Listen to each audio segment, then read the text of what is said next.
السلام علیکم. د هلمند ملي رادیو درنو اوریدونکو ستړي مشئ، وخت مو بخیر. د ټولنې او روزنې خبرونه ده چې وړاندې کول ته زه فرید الله خیال راغلم. درنو اوریدونکو، د ټولنې او روزنې خبرونه موضوع د ځل د شعبان المعظم میاشت ځانګړې شوې ده چې د شعبان میاشت ځانګړتیاوې لري، فضایل یې څه دي، حکمتونه یې څه دي، او د دې ترڅنګ د بارات د شپې د پیژندنې په اړه به هم بحث ولرو چې بارات شپه څه ته ویل کیږي، کوم ډول شپه ده، په دې کې خلک څه کولی شي. په دې اړه به بشپړ بحث په خپرونه کې ولرو. په خپرونه کې را سره د هلمند پوهنتون استاد مولوي احسان الله حما صاحب مېلمه دی. حما صاحب ستړي مشئ، په خیر راشئ خپرونې ته. بسم الله الرحمن الرحیم.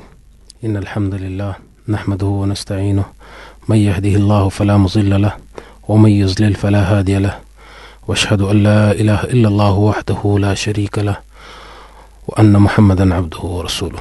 أما بعد، قال الله سبحانه وتعالى: يا أيها الذين آمنوا اتقوا الله حق تقاته ولا تموتن إلا وأنتم مسلمون. مننا الله جل شانه دي تا خیر درکي، الله پاک دې خوشاله که، خیر وسی. مننه، ډیره زیات مننه. کور مو ودان مولوي صاحب چې بلنه مو منله او تر دې ځای راغلی، زحمت مو وایستی. ډیره مننه، ستاسو هم ډیر کور ودان. ډیره مننه مولوي صاحب. که پلې د دغه میاشتې د پیژندنې څخه وشي چې دا څه ډول میاشت ده او فضیلت یې څه دی؟ د شعبان المعظم میاشت دا یو مبارکه میاشت ده. د دې فضایل او د دې اعمال په احادیثو کې څرګند او واضح دي. اصل کې مهمه خبره دا ده چې په دې میاشت کې موږ یو مبارکه شپه لرو چې هغه ته د شب برات شپه ویل کېږي. الحمدلله ټول مسلمانان په دې معتقد دي چې دا یو مبارکه میاشت ده او دا شپه یو مبارکه شپه ده چې راتلونکې ده. لومړی براسو د شعبان المعظم د میاشتې په هکله باندې. دا میاشت د غوره میاشتو له جملې څخه ده چې د شعبان المعظم میاشت ورته ویل کېږي. الله تعالی د شعبان المعظم میاشت ډیر فضیلت ورکړی دی او د دې میاشتې مرتبه یې لوړه کړې ده. د همدې وجې څخه نبي کریم علیه صلات وسلام په دې میاشت کې په خصوصي توګه ټوله میاشت روژه نیول، ځکه په دې میاشت کې د بندګانو اعمال الله جل شانه ته وړاندې کېږي. په حدیث شریف کې راځي: عن عائشة رضي الله تعالى عنها قالت: لم أره صائما من شهر قط أكثر من صيامه من شعبان، كان يصوم شعبان كله. دا مبارکه فرمایي چې نبی کریم علیه صلات وسلام ما نه دی لیدلی د شعبان د میاشتې څخه بله میاشت چې ډېرې زیاتې روژې دې نیولې وي. نبی کریم علیه صلات وسلام به د شعبان ټوله میاشت روژې نیولې او د دې مبارکې میاشتې په اړه باندې حضرت ام سلمه رضی الله تعالی عنها فرمایي چې ما رأيت النبي صلى الله عليه وسلم يصوم شهرين متتابعين إلا شعبان ورمضان. ام سلمه رضی الله تعالی عنها فرمایي وای ما نه دی لیدلی نبی کریم علیه صلات وسلام چې هغه روژه نیولې وي دوې میاشتې پرله پسې، ما سوه د دوو میاشتو څخه، یو د شعبان میاشته او یو د رمضان میاشته. د دې مبارکې میاشتې فضیلتونه ډېر زیات دي.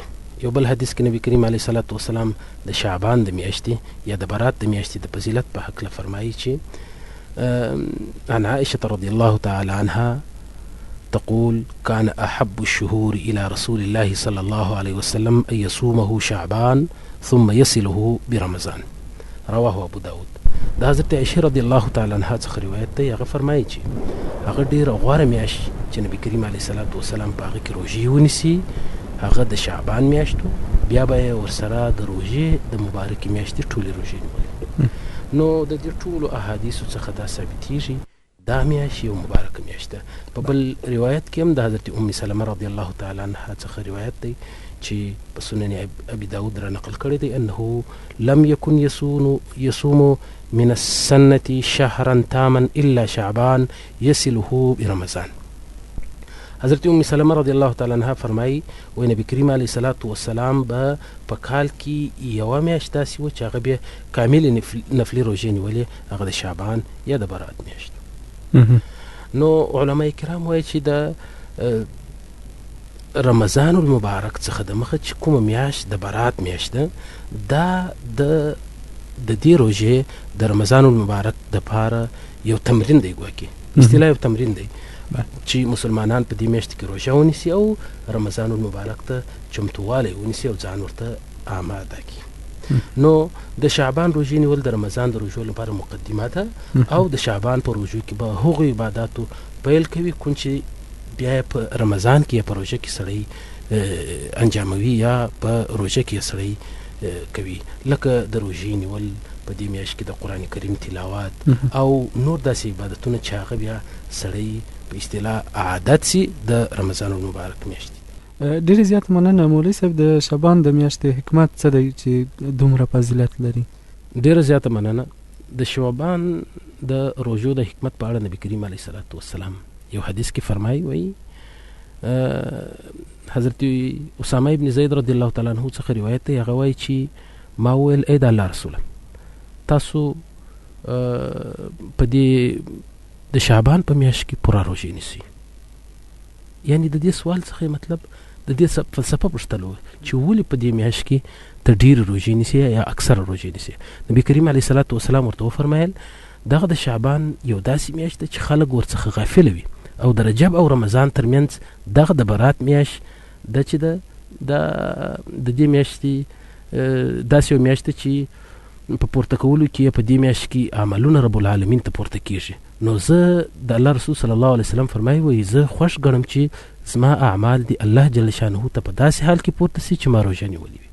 نو نبی کریم علیه الصلاة والسلام د دې حکمت او فلسفه بیان کړې ده چې په دې خاطر باندې دغه د دې میاشتې د دې مبارکې میاشتې روژې او عبادتونه ثواب لري چې په دې کې ډېر زیات حکمتونه پراته دي. لومړی حکمت یې دا دی چې په دې میاشت کې عملونه الله جل شانه ته پورته کیږي. نو عملونه په داسې حالت کې چې د انسان اعمال پورته سي چې هغه روژه نیولی وي، هغه عبادت کوي، هغه قرآن کریم وایي، دا به بهتره وي تر دې چې هغه خدا نخواسته په ګناه باندې اخته وي. نو د ذکر سوي حدیث څخه علامه ابن رجب په لطایف المعارف کې د دې په تشریح کې ډېر وضاحت کړی دی چې نبی کریم علیه الصلاة والسلام د اسامه ابن زید په حدیث کې دوی مهمه موضوعګانې ذکر کړي دي. یوه موضوع دا ده چې شعبان چې دی دا داسې میاشت چې دا په دې کې انسانان په غفلت کې، یعنی د شعبان میاشت ده چې دا مغفوله میاشت ده. شعبان هغه میاشت چې خلک ورڅخه غافله دي. په دې کې اشاره دې ته ده چې د شعبان میاشت د دوو عظیمو میاشتو په منځ کې واقع ده چې یوه د محرم میاشت ده او بله د رمضان میاشت ده. نو خلک رمضان یعنی روژې ته ډېر متوجه وي، په دې خاطر باندې د برات میاشت یا د رمضان البته د شعبان د میاشت څخه غافله وي. نو د دې غفلت څخه د راژوندي کولو په خاطر باندې د الله رسول صلی الله علیه وسلم د دې میاشتې د عبادت کولو ډېر فضیلتونه بیان کړي دي. نو د غفلت څخه د رابیدارۍ بیا ډېر فواید دي چې موږ تاسو یې اورو یا یې وینو. یوه فایده یې دا ده چې کله سړی د غفلت څخه بیداره کیږي او په هغه حالت کې نفلونه کوي، هغه پټ نفل وي، صحیح سو ښکاره نه وي، نو لہذا پټ نفل بیا تر ښکاره نفل ډېر بهتره وي. او دومه دا چې په دې میاشت کې که یو سړی غافلی وي او بیا عبادت کوي نو طبعا سختی او مشقت پر راځي او بهتره هغه عمل هغه دی چې په کولو کې مشقت زیات وي. او درېیمه فایده د غفلت څخه د بیدارۍ بیا دا ده چې د ګناهګارانو او غافلو خلکو په منځ کې منفرد طاعت کوونکي په سبب د ټولو خلکو څخه بلا دفع کېږي. چې کله انسانان په دې میاشت کې عبادت کوي، منفرد به عبادتونه کوي، بیا به الله جل شانه د هغه ملک څخه د هغه احاطې څخه او د هغه ساحې څخه بلاوې دفع کوي. نو دا هغه رازونه دي او هغه حکمتونه دي چې په دې میاشت کې دي. په دې خاطر باندې د دې میاشت اعمال الله جل شانه ته ډېر زیات مقبول دي. او دوم په دې کتاب کې چې راغلي دي هغه دا دي چې د دې حدیث په شرح کې خبره داسې سوې ده چې الله تعالی ته د خلکو اعمال وړاندې کېږي په دې میاشت کې. نو معلومه خبره ده چې الله تعالی ته د خلکو بندگانو اعمال درې ځله پیش کېږي. یوه شپه او ورځ کې دوه ځله، بل په اونۍ کې الله تعالی ته دوه ځله بندگانو اعمال پیش کېږي او بل په کال کې الله جل شانه ته د بندگانو اعمال پیش کېږي. په شپه او ورځ کې موږ تاسو وایو چې په حدیثو کې مې اورېدلي دي چې د یو حدیث دی د حضرت ابو موسی رضی الله تعالی عنه څخه روایت دی. هغه وایي چې نبی کریم علیه الصلاة والسلام په موږ کې په 5 خبرو باندې ولاړو او بل دا چې پورته کېږي الله تعالی ته د شپې عمل مخکې تر ورځې او د عمل څخه او د ورځې عمل الله جل شانه ته پورته کېږي مخکې تر شپې. یو دا او بل دا چې د انسانانو اعمال په هر دوشنبه او په هر پنځشنبه باندې الله جل شانه ته پورته کېږي، او بل دا چې په کال کې یو شپه الله جل شانه ته د انسانانو اعمال پورته کېږي چې هغه د برات شپه ده، چې راتلونکې شپه ده چې مسلمانان په هغه کې د الله جل شانه عبادت او بندګي کوي.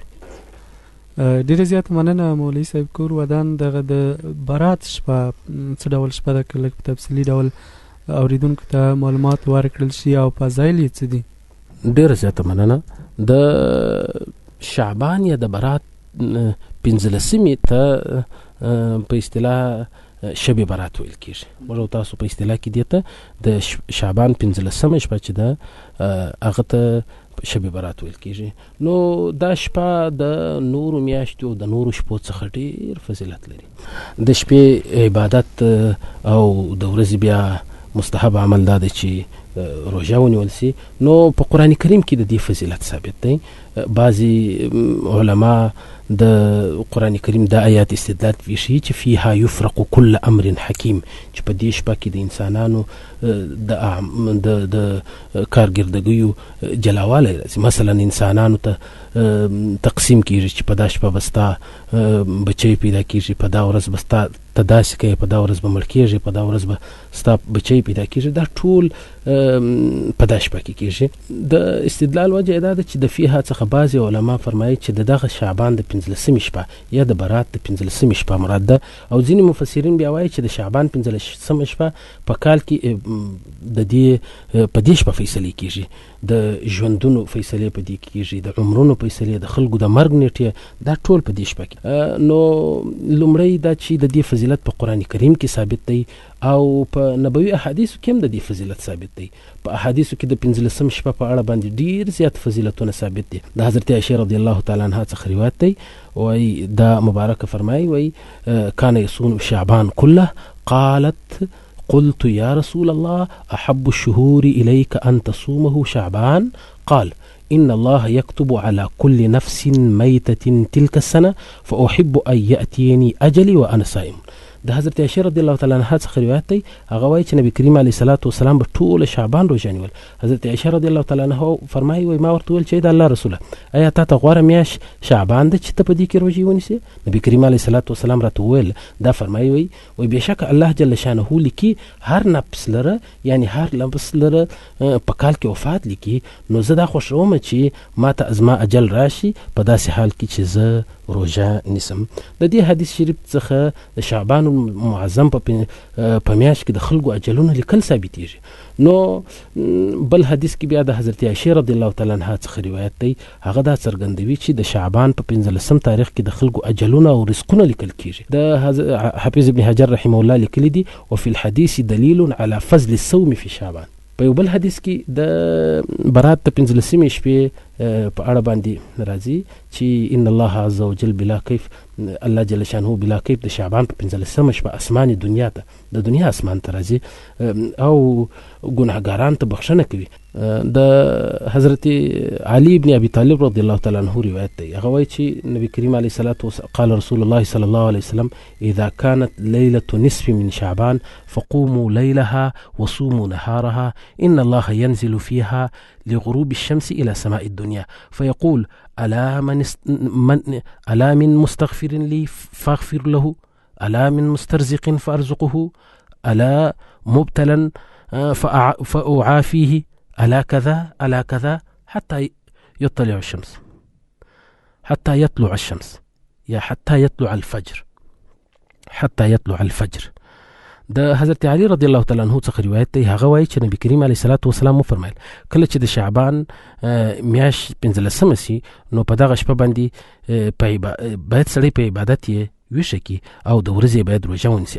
بېشکه الله جل شانه په دغه شپه کې د لمر پرېوتو څخه وروسته اسماني دنیا ته بلا کیف راښوه کېږي، راکښته کېږي، بیا خپلو بندګانو ته خاصه توجه کوي او فرمایي آیا څوک زما څخه د ګناه بخښونکي ستا چې زه ورته بخښنه وکړم؟ آیا څوک شته چې رزق وغواړي چې زه ورته رزق ورکم؟ آیا څوک شته چې په مرض مبتلا شوی او زه ورته صحت ورکم؟ آیا داسې څوک شته تر دا پورې چې سهار سي؟ نو د دې ټولو احادیثو څخه د برات د شپې فضیلت ثابتېږي. په بل حدیث کې د حضرت عائشة رضی الله تعالی عنها څخه روایت دی، هغه فرمایي چې شپه د الله رسول صلی الله علیه وسلم راڅخه ورک شو، زه د شپې پسې وروتلم تر څو ویلټوم چې په جنت البقیع کې مې وموندی او د اسمان په لور یې خپل سر مبارک پورته کړی. نبی کریم علیه الصلاة والسلام ورته وفرمیل ای عایشه، آیا تا ګمان کولو چې الله او د هغه رسول به ستا په حق کې ظلم کوي؟ یعنې ستا نوبت به زه بلې بیبي ته ورکوم؟ ما ورته ویل چې ما ته دا جایز نه ده چې تاسو ته داسې څه نسبت وکم، خو ما فکر کوئ چې تاسو به د بلې بیبي کور ته د کوم کار لپاره ورغلي یاست چې په حقیقت کې دا ظلم نه دی او په دې کې تاسو ته اختیار درکول شوی دی. بیا نبی کریم علیه الصلاة والسلام ورته فرمیل چې بېشکه الله تعالی د شعبان د میاشت په نیمایي کې اسمان دنیا ته بلا کیف راښکته کېږي او د بنو کلب د قبیلې د رمې په شا د پرتو وریښتیانو څخه د زیاتو ګناهو بخښنه کوي. یعنی که د بني کلب چې هغو خلکو ډېرې رمې درلودې، که د هغو د رمو په مثل وریښتیان وي او انسان دومره ګناهونه کړي وي، بیا به هم الله جل شانه په دې شپه باندې وبخښي. نو په دې اړه باندې زیات روایت د فضایلو سته چې ویل ډېر وخت نیسي. ډېر زیات مننه مولوي صاحب کور ودان. آیا د صحابه څخه هم په دې اړه کوم فضیلت ثابت شوی دی؟ ډېر زیاته مننه. بلې دا یو مبارکه شپه ده چې د صحابه کرام رضی الله تعالی عنه څخه هم د دې په فضیلت کې زیات فضایل را نقل شوي دي. حضرت علی رضی الله تعالی عنه فرمایي ويعجبني ان يفرغ الرجل نفسه في 4 ليال، ليلة الفطر وليلة الأضحى وليلة النصف من شعبان وأول ليلة من رجب. دی فرمایي حضرت علی رضی الله تعالی عنه فرمایي ما ته ډېره غوره ښکاري چې انسان ځان په 4 شپو کې د عبادت لپاره فارغه کړي. یوه شپه د کوچني اختر ده، بل د لوی اختر شپه ده، او درېیمه د شعبان 15مه شپه ده، او څلورمه د رجب المرجب لومړۍ شپه ده. نو د دې ټولو څخه معلومیږي چې د حضرت علی رضی الله تعالی عنه څخه یعنی د صحابي څخه د دې په اړه فضیلت ثابت دی. بل روایت کې د حضرت عبد الله ابن عمر رضی الله تعالی عنهما څخه روایت دی، هغه فرمایي چې عبد الله ابن عمر ابن خطاب رضی الله تعالی عنه فرمایي وی د 15مې شپې د 2 شپو دعا نه مستردیږي. یو د 15مې شپې دعا نه مستردیږي، بل د جمعې مبارکې شپه د دې دعا نه مستردیږي، بل د رجب المرجب چې د رجب میاشت موږ ورته وایو د هغه د لومړۍ شپې، او بل د شعبان د میاشتې یا د برات د 15مې شپې د دې شپو دعا نه ردیږي. او د کوچني اختر او د لوی اختر شپې هم په دې کې ذکر کړي دي چې د دعا نه ردیږي. نو معلومه خبره سوله چې د صحابه کرامو څخه هم د دې شپې د فضیلت ثبوت سته. ډیره مننه مولوي صاحب کور ودان. د تابعینو څخه فضیلت ثابت شوی دی؟ ډیره زیاته مننه. اصلا د احادیث چې موږ کوم ذکر کړل یا د نبی کریم علیه الصلاة والسلام احادیث په دې کې ځینې د شعبان یا د برات د ټولې میاشتې د فضایلو په هکله او ځینې د شب برات د 15مې شپې په هکله باندې وه. نو د تابعینو څخه هم د دې شپې د فضیلت په هکله بعضې روایت شته. حضرت عمر بن عبدالعزیز د بصرې والي ته داسې ولیکل ول په تا باندې د کال 4 شپو اهتمام ساتل پکار دي، مثلا چې په هغه کې الله جل شانه خپل رحمت په خاص ډول باندې خپروي. یو د رجب لومړۍ شپه ده، او بل د شعبان د میاشتې د 15مې شپه ده، او بل د کوچني اختر شپه ده، او بل د لوی اختر شپه ده. نو د تابعینو څخه هم د دې په هکله باندې نور روایت هم شته. د حضرت خالد ابن معدان رحمه الله به ویل ول په کال کې 15 شپې دي، چا چې ور باندې اهتمام وکړي، چا چې لازمي کړي، یعنی په دې معنی چې په دې کې عبادت وکړي، نو د ثواب په امید به د دې شپو وعده ان شاء الله ورسره کیږي، او د دې تصدیق به کیږي چې دی به ان شاء الله جنت ته داخل شي. یو د رجب لومړۍ شپه ده چې مخکې ذکر وسو چې په دې شپې کې عبادت یو سړی وکړي، او بل د شعبان د میاشتې د 15مې شپه ده، او بل د کوچني اختر شپه ده، او بل د لوی اختر شپه ده چې په دې شپو کې که یو سړی عبادت وکړي نو دی وایي چې د دې تصدیق کوو چې الله جل شانه به دی جنت ته داخلوي. بله ډیره زیاته مننه کور ودان. مولوي صاحب دغه شپه کې باید کوم ډول عبادت وشي؟ کوم ډول الله تعالی ته ډیر نږدې عبادت چې کولای شي انسانان وبخي یا هغه شرعي غوښتنې چې دوی لري الله تعالی ورته قبول کړه. اصلا کې د دې شپې د عبادت په اړه باندې کوم موږ وایو چې لومړی خبره دا ده چې موږ باید په دې شپې کې د ګناهونو څخه ځان راوګرځو. دا یو اساسي خبره ده. مثلا بعضی بدعات دي چې بعضی خلک یې کوي، د هغو څخه باید ځانونه راوګرځو. مثلا یو څوک دی هغه په اجتماعي شکل ډیر خلک راغواړي او په دې شپه باندې بیا دعاوې کوي او خلک په عذابوي، په سپیکرانو کې خلک د مریضان د خوبو څخه باسي او نور داسې هغه کارونه دي، یا په کورو کې شمې بلوي او یا نور داسې په دې شپه باندې هغه څه کوي چې هغه په شریعت کې نه وي ثابته، لکه بعضې خلک آتشبازي کوي او نور داسې کارونه کوي چې هغه د صحابه او د سلف صالحینو او فقهاو څخه نه وي ثابت. نو لومړی باید د دې شي څخه ځان راوساتو. او دومره خبره دا ده چې په دې شپه کې باید کوم اعمال وسي.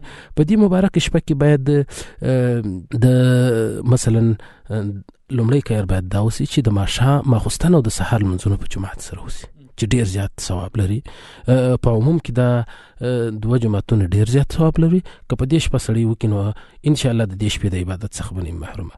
او که یو سړي ته د دې شپې د عبادت توفیق نه وي حاصل سوی، نو کم از کم دومره خو دې وکړي چې د ګناهونو څخه دې ځان وساتي، بالخصوص په دې شپه کې دې یو سړی د ګناهونو څخه ځان وساتي. دریم دا چې په دې شپه کې باید توبه او استغفار زیات اهتمام وساتي، توبې وکړي، خپل پر ګناهونو باندې او استغفار وایي. او څلورم دا چې د ټول امت دپاره او د ځان دپاره، د کورنۍ دپاره، زموږ او ستاسې د مملکت دپاره او زموږ او ستاسې د نظام دپاره دعا وکړي د الله جل شانه څخه چې الله جل شانه موږ ته داسې یو مبارک مملکت را کړی دی او مبارک نظام یې را کړی دی چې الله جل شانه دغه نظام را وساتي او الله جل شانه زموږ ټولنه اصلاح کړي. او پنځم دا چې په دې شپه کې باید سړی نفلونه وکړي او د قرآن کریم تلاوت اهتمام وکړي. او شپږم دا چې په دې شپه کې باید سړی د الله جل شانه تر ډیر وژاړي، ډیر وژاړي، بیا هم دعا وکړي الله جل شانه ته.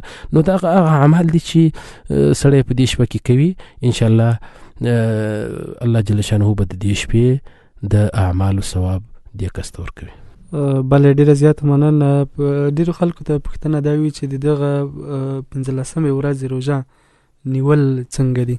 اصلا کې خبره داسې ده چې د دې شپې البته د دې ورځې د روژې په حق باندې داسې احادیث چې موږ یې پیدا کوو چې هغه د صحیح درجې ته رسیږي، نو شاید چې ستونزمنه خبره وي.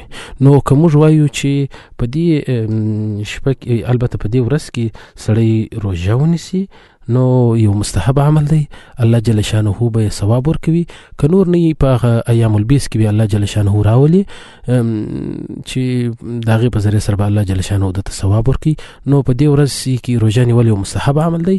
که یو سړی نشي نیولی، قدرت نه لري، نو لازم او ضروري نه ده چې سړی په دې ورځ کې روژه ونیسي. البته یو مستحب عمل دی. که په دې ورځ کې سړی روژه ونیسي، الله جل شانه به ثواب ورکړي. خو که موږ وایو چې ثواب د ایام البیس په خاطر باندې الله جل شانه ورکړي، انشاءالله ثواب ته به ورسېږو. ډیره زیاته مننه مولوي صاحب. کور مو ودان د خپرونې وروستۍ شیبې هم رانږدې شوي دي. په وروستیو کې مو او خلکو ته چې دا خپرونه هم د اوس مهال اوري د دغه شپې په اړه توصیه او پیغام څه دی؟ ډیره زیاته مننه. الحمدلله زموږ ټولنه اسلامي ټولنه ده او ځوانان مسلمانان دي الحمدلله. او په کورنۍ کې مې د الله او د الله د رسول صلی الله علیه وسلم فرمودات عملی او جاری دي. نو د ځوانانو سمې خصوصا هیله او ارزو ده چې په دې شپه کې د الله جل شانه منکرات ونه کړي او د الله جل شانه عبادت په دې شپه کې وکړي. خاص او خاص انفرادي شکل په خپلو کورونو کې، په خپلو اتاقونو کې الله جل شانه ته دعاوې وکړي د خپل مستقبل په هکله باندې چې الله جل شانه د مستقبل سم کړي. او ښځو او کورنیو ته هم دا توصیه ده چې د خپل مستقبل لپاره، د خپل راتلونکي لپاره د الله جل شانه څخه په دې شپه کې دعاوې وغواړي. ما په تیر کې د دې په فضایلو کې وویل چې الله جل شانه بلا کیف سماي دنیا ته راکښته کېږي، د دنیا اسمانو ته راکښته کېږي او بیا وایي چې وغواړي هر څه چې غواړي. نو مسلمانان متاسفانه په غفلت کې دي، خو الحمدلله په اوسنی وخت کې زموږ ځوانان د دې غفلت څخه د مخ په بیدار کېدلو په حال کې دي. نو ځوانانو ته لومړی توصیه ده چې په دې شپه کې عبادت وکړي. زموږ ځوانان متاسفانه په ډیرو شانو باندې شپې تیروي، نو خصوصا دغه یو شپه چې بیا په میاشت کې نه راتلونکې شپه ده، باید په دې شپه کې د بانډارونو او د ګناه کولو څخه ځان وساتي او په دې شپه کې په خپل کور کې د الله جل شانه عبادت او بندګي وکړي او الله جل شانه ته وژاړي، د خپل مستقبل په حق باندې، د خپل نظام په حق باندې، د خپل کورنۍ په حق باندې. نو ان شاء الله بیا به ان شاء الله د ځوانانو مستقبل روښانه وي.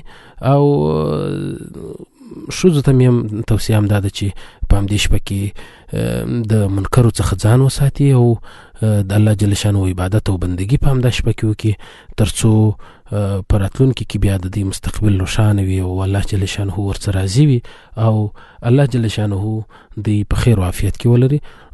نو لہذا د کورنۍ مسؤلین ته هم دا توصیه ده چې کورنۍ باید خپل ځوانان په دې شپه کې په عبادت باندې بوخت کړي او ورته ووایي چې تاسو په دې شپه باندې عبادت وکړئ، تر څو په کورنۍ کې اتفاق او اتحاد راسي او ناخوالې او بدبینۍ ورکې سي او زموږ ټولنه داسې یو ټولنه سي تر څو په راتلونکي کې بیا کورنۍ ته مشکلات را پیښ نه سي. نو لہذا د کورنۍ د مسؤلین څخه هم همدا هیله ده او ارزو ده چې خپلو کشرانو ځوانانو ته توصیه وکړي تر څو په دې شپه کې د الله جل شانه عبادت او بندګي وکړي. ډیره زیاته مننه مولوي صاحب کور مو ودان چې بلنه مو منله او خپل معلومات مو له اوریدونکو سره شریک کړل. ستاسو هم کور ودان چې موږ مو تر دې ځای پورې راوستلو او تر ملګرو پورې مو همدا خبرې ورسولې تر څو ملګري په همدا خبرو باندې عمل وکړي. الله جل شانه مو سوکاله آباد او خوشاله ولره. السلام علیکم ورحمت الله. ډیره زیاته مننه. د هلمند ملي رادیو درنو اوریدونکو دا و د ټولنې او روزنې خبرونه تر بیا ښې چارې لوی لامل شه.